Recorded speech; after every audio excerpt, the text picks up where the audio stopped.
बारामतीतल्या लढतीकडे सगळ्या देशाचं लक्ष लागलेलं होतं आणि इथल्या लढतीत सुप्रिया सुळे विजयी झालेल्या आहेत। भावजय सुनेत्रा पवार यांना पराभूत करत त्या निवडून आलेल्या आहेत। बारामतीत शरद पवार आणि अजित पवारांसाठी ही लढत प्रतिष्ठेची झालेली होती। शरद पवारांनी लेकीसाठी ताकद लावलेली होती, तर अजित पवारांनी पत्नीसाठी बारामतीत तळ ठोकून ते बसले होते। बारामतीकरांनी लेक आणि सून यांच्यात लेकीला कौल दिलाय। तर बारामतीच्या लढतीकडे सगळ्या देशाचं लक्ष लागलेलं होतं। भाजपनं सुद्धा इथे मोठा जोर लावलेला होता। फडणवीसांनी जे म्हणून त्या ठिकाणी स्थानिक राजकारणाच्या दृष्टीने अजित पवारांचा विरोध करणारे नेते होते किंवा अजित पवारांना मदत होणार नाही अशा स्वरूपाचा जे काही तिथले एक विरोध होता तो मोडून काढलेला होता। मात्र यानंतरही आता त्या ठिकाणी सुप्रिया सुळे विजयी झाल्यात।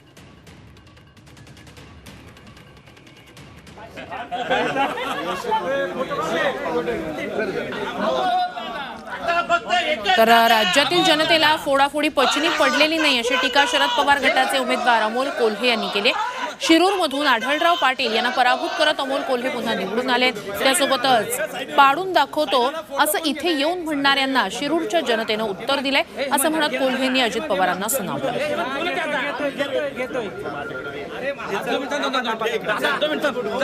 गेल्या काही वर्षांमध्ये महाराष्ट्राच्या राजकारणाच्या घडामोडी होत्या, त्यामध्ये तत्व, निष्ठा, मूल्य या सगळ्याच गोष्टी अस्तंगत होणार का हा प्रश्न निर्माण होत असताना शिरूर लोकसभा मतदारसंघातल्या मायबाप जनतेने या सगळ्या गोष्टींना भरभरून पाठिंबा दिलाय आणि शिरूर लोकसभा मतदारसंघानं आपला स्वाभिमान हा दाखवून दिलेला आहे। त्यामुळे कोणीही येऊन म्हणालं पाडून दाखवतो तरी सुद्धा शिरूर लोकसभा मतदारसंघातली जनतेनं उचलून घ्यायचं ठरवलंय हे आत्ताच्या कालकालावरून दिसतंय। केंद्रीय मंत्री नितीन गडकरी यांनी लोकसभा निवडणुकीतील विजयाची मालिका राखलेली आहे। त्यानंतर कार्यकर्त्यांच्या गराड्यातही गडकरींनी कुटुंबियांसाठी वेळ काढला। यावेळी त्यांच्या नातवंडांनी आपल्या आजोबांसोबत फोटोशूट केलं। आपल्या लाडक्या नातवंडांसोबतच्या विरंगुळ्यांच्या या क्षणांनी नितीन गडकरींचा विजयाचा आनंद द्विगुणित केला।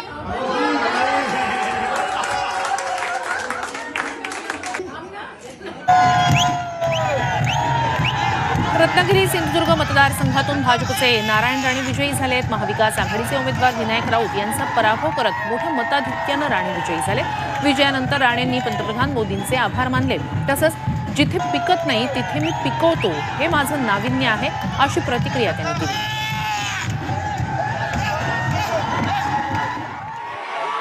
राज्याचं लक्ष लागून राहिलेल्या सातारा लोकसभा निवडणुकीत महायुतीचे उमेदवार उदयनराजे भोसले विजयी झालेत। प्रतिष्ठेची निवडणूक ठरलेल्या या जागी शरद पवार पक्षाचे शशिकांत शिंदे यांनी उदयनराजे यांना कडवी झुंज दिली। मात्र अखेर उदयनराजे यांच्या गळ्यात विजयाची माळ पडली।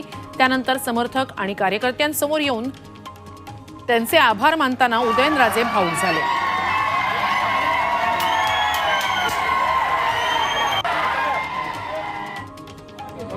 अजित पवार गटाचे उमेदवार सुनील तटकरे हे रायगडमधून विजयी झाले। ठाकरे गटाचे अनंत गीते यांना हरवत तटकरे विजयी झालेत। महाविकास आघाडीनं ज्या पद्धतीनं फळी तयार केली त्यात कमी पडल्याचं सुनील तटकरेंनी मान्य करत विधानसभेसाठी जोमानं कामाला लागणार असल्याचा विश्वासही तटकरेंनी व्यक्त केला।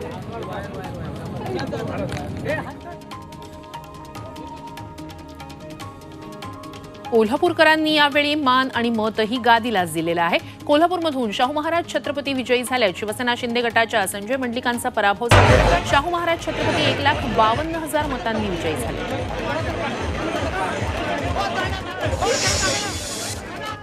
पुणे लोकसभा मतदारसंघात मुरलीधर मोहोळ विजयी झालेत। महाविकास आघाडीच्या रवींद्र धंगेकर आणि नुकतेच मनसेतून वंचित बहुजन आघाडीत प्रवेश केलेले वसंत मोरे यांचा पराभव झालाय। विजयानंतर मुरलीधर मोहोळ यांनी कार्यकर्त्यांसोबत गुलाल उधळत जल्लोष केला।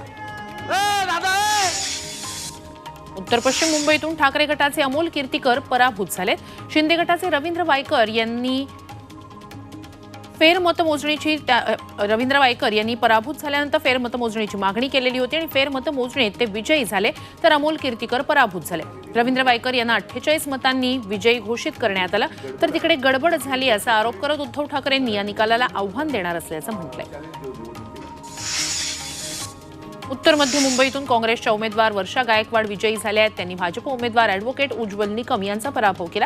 निकाल हाती आल्यानंतर उज्ज्वल निकम न बोलताच निघून गेलेले होते आणि यावेळी ते थोडेसे भावनिक झाल्याचंही दिसून आलं। मुंबईतील प्रतिष्ठेची निवडणूक ठरलेल्या दक्षिण मध्य मुंबईत शिवसेना उद्धव ठाकरे पक्षानं बाजी मारली. या मतदारसंघात अनिल देसाई विजयी झालेत. त्यांनी शिवसेना शिंदे गटाच्या राहुल शेवाळे यांचा पराभव केलाय. दक्षिण मुंबईची जागा उद्धव ठाकरे पक्षानं कायम राखली. इथे ठाकरे गटाचे अरविंद सावंत यांनी बाजी मारली.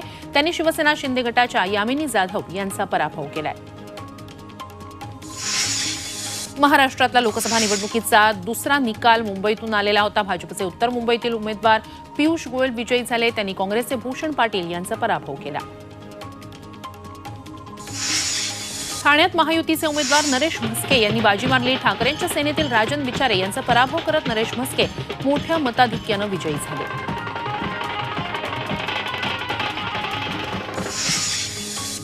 पालघरमध्ये भाजपचे हेमंत सावरा विजयी झाले. ठाकरे गटाच्या भारती गावडी यांचा पराभव करत हेमंत सावरा यांनी 1,83,000 मताधिक्य मिळवलंय.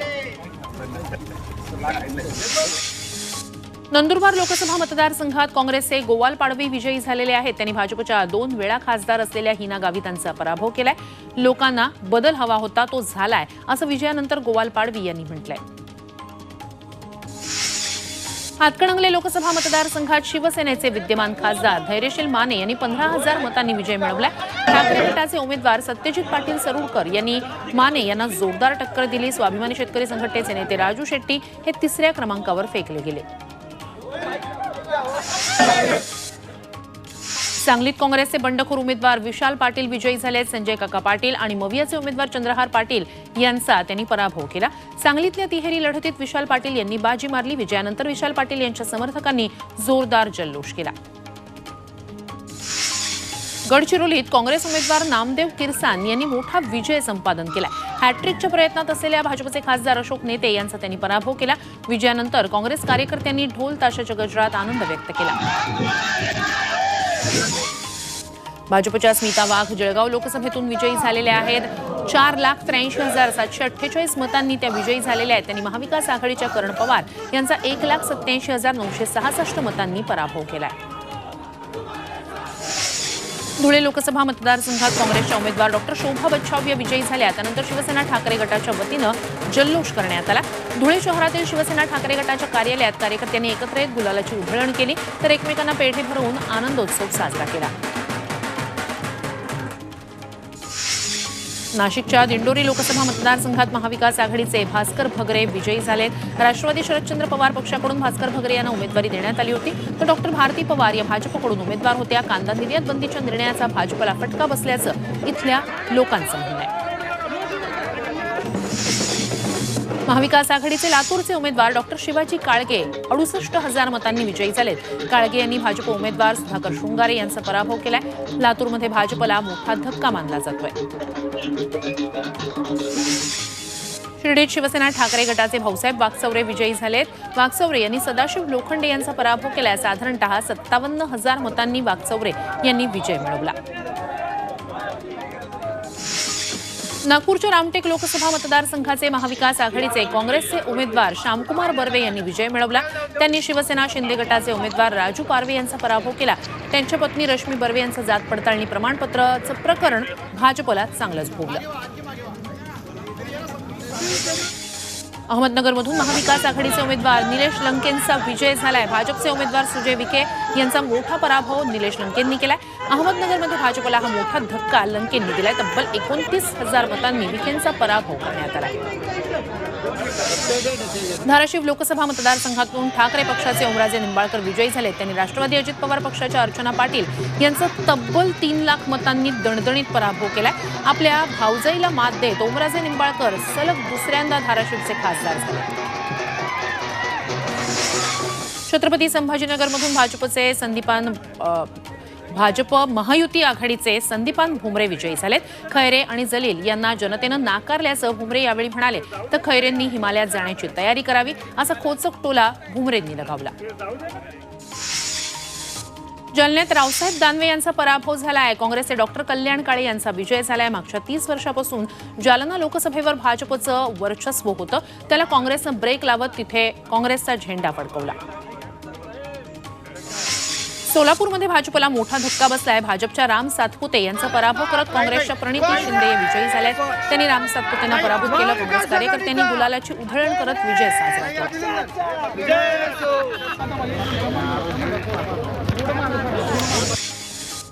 सोलापूरच्या माढातून शरद पवार गटाचे उमेदवार धैर्यशील मोहिते पाटील हे विजयी झालेत. भाजपचे उमेदवार रणजितसिंह निंबाळकर यांना पराभूत करत मोहितेंनी बाजी मारली.